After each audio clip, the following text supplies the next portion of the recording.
केंद्रीय मंत्री शांतनु ठाकुर ने पश्चिम बंगाल की एक रैली में बड़ा दावा किया है। उन्होंने दावा किया कि अगले 7 दिनों में पश्चिम बंगाल समेत पूरे देश में सीएए लागू हो जाएगा। तो क्या रामलला की प्राण प्रतिष्ठा के एक हफ्ते के अंदर सीएए लागू करने का ऐलान कर बीजेपी जनरल इलेक्शन से पहले दूसरा मास्टर स्ट्रोक लगाने की तैयारी में है? इस रिपोर्ट में देखिए।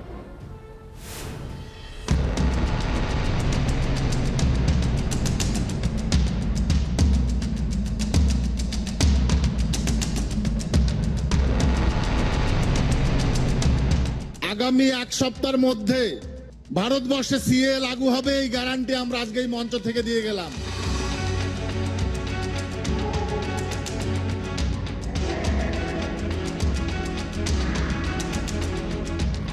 2024 के लिए बीजेपी ने टारगेट 400 सेट किया है।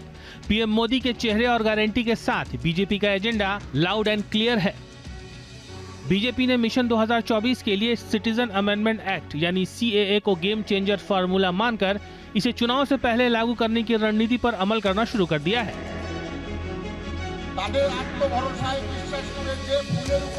केंद्रीय मंत्री शांतनु ठाकुर ने दक्षिण 24 परगना के काकद्वीप में एक रैली को संबोधित करते हुए दावा किया कि पश्चिम बंगाल ही नहीं बल्कि देश भर में अगले 7 दिनों के अंदर सीएए लागू हो जाएगा। आगामी एक सप्ताहेर मध्य ভারতবর্ষে সিএ লাগু হবে এই গ্যারান্টি আমরা আজকে এই মঞ্চ থেকে দিয়ে গেলাম। আগামী এক সপ্তাহের মধ্যে ভারতবর্ষ পশ্চিমবঙ্গ সহ ভারতবর্ষের প্রত্যেকটা স্টেটে সিএ লাগু হবে এবং সেটা আপনারা দেখবেন। আজকে সেই গ্যারান্টি এই মঞ্চ থেকে দিয়ে যাচ্ছি। आपने बिल्कुल सही सुना।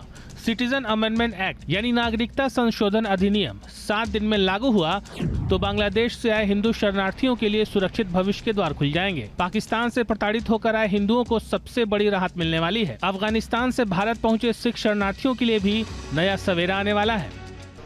आज नागरिकता कानून देश के लिए बहुत जरूरी है।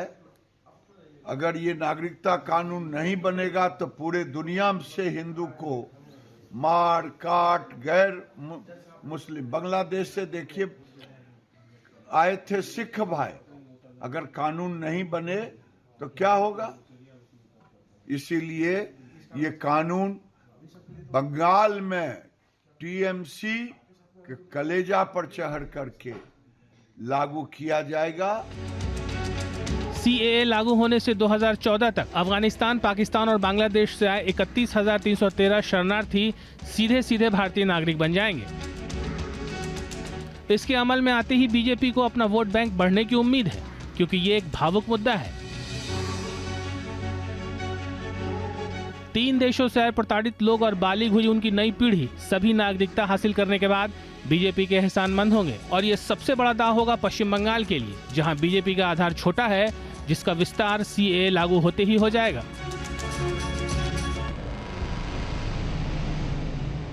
आज मैं आप सबके सामने कहकर जाता हूं, सीए इस देश का कानून है, इसको कोई रोक नहीं सकता, सबको नागरिकता मिलने वाली है। इन तस्वीरों को शायद ही कोई भूल सकता है। दिल्ली के शाहीन बाग में ठीक उसी दिन प्रदर्शन शुरू हुआ था जब लोकसभा में पहली बार सीएए पर मुहर लगी थी।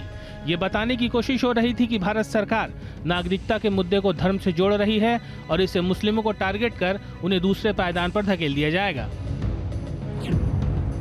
11 दिसंबर 2019 को संसद में पहली बार सीएए पर मुहर लगी थी, लेकिन तब सीएए लागू करने के लिए नियम कायदे नहीं बने थे और नियम कायदे बनाने की समय सीमा अब तक 8 बार बढ़ चुकी है। सीएए के तहत मुस्लिम बहुल आबादी वाले देश पाकिस्तान, बांग्लादेश और अफगानिस्तान में उत्पीड़न के कारण भागकर भारत आए हिंदू, सिख, ईसाई, जैन, बौद्ध और पारसी धर्म के लोगों को भारत की नागरिकता प्रदान करने का प्रावधान है। इसमें मुस्लिमों को शामिल नहीं किया गया है। वहीं भारत में जन्मजात नागरिकता का प्रावधान है, लेकिन दुनिया के कई देशों में नागरिकता हासिल करना टेढ़ी खीर है। इसके अलावा कई देशों में नागरिकता हासिल करने के नियम काफी रोचक भी हैं। डोमिनिका गणराज्य में $1 लाख देकर नागरिकता हासिल की जा सकती है। ऑस्ट्रिया में 3 मिलियन यूरो निवेश कर नागरिकता हासिल की जा सकती है। वहीं अमेरिका EB-5 वीजा देता है, जिसके तहत 6 करोड़ 50 लाख रुपए निवेश या फिर ऐसा निवेश जिससे 10 लोगों को रोजगार मिल सके का नियम है। मालदीव के संविधान के मुताबिक इस देश में सिर्फ वही नागरिकता हासिल कर सकता है जो मुस्लिम हो। सऊदी अरब में प्रवासी से शादी करने वाली सऊदी मूल की महिला के बच्चे 18 साल की उम्र के बाद सिटीजनशिप के लिए आवेदन कर सकते हैं। वहीं अमेरिका के department of state foreign affairs manual के मुताबिक अगर कोई बच्चा हवाई जहाज में पैदा होता है और उस वक्त हवाई जहाज अमेरिका की हवाई सीमा में है तो बच्चे को अमेरिका की नागरिकता मिल जाएगी। Team news nation.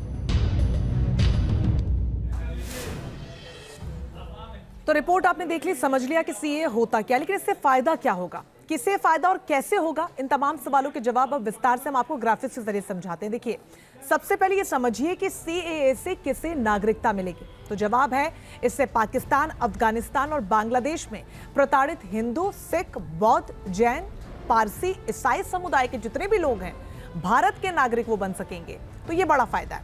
अब सवाल उठता है कि नागरिकता के लिए योग्य कौन होगा, किससे मिल पाएगी। तो जवाब है 31 दिसंबर 2014 के पहले जो लोग भारत आ चुके हैं वो आवेदन कर सकेंगे। अब सबसे बड़ा सवाल ये है कि क्या सीएए भारतीयों को प्रभावित करेगा। उत्तर है, भारतीय नागरिकों का इससे कोई सरोकार नहीं है। वहीं अगला प्रश्न ये है कि अगर गैर कानूनी रूप से आए मुस्लिम इमिग्रेट्स का, तो जवाब यह है कि सीएए इमिग्रेट्स को निकालने के लिए नहीं है, जबकि ऐसे इमिग्रेट्स पर विदेशी अधिनियम 1946 और पासपोर्ट अधिनियम 1920 पहले से लागू है।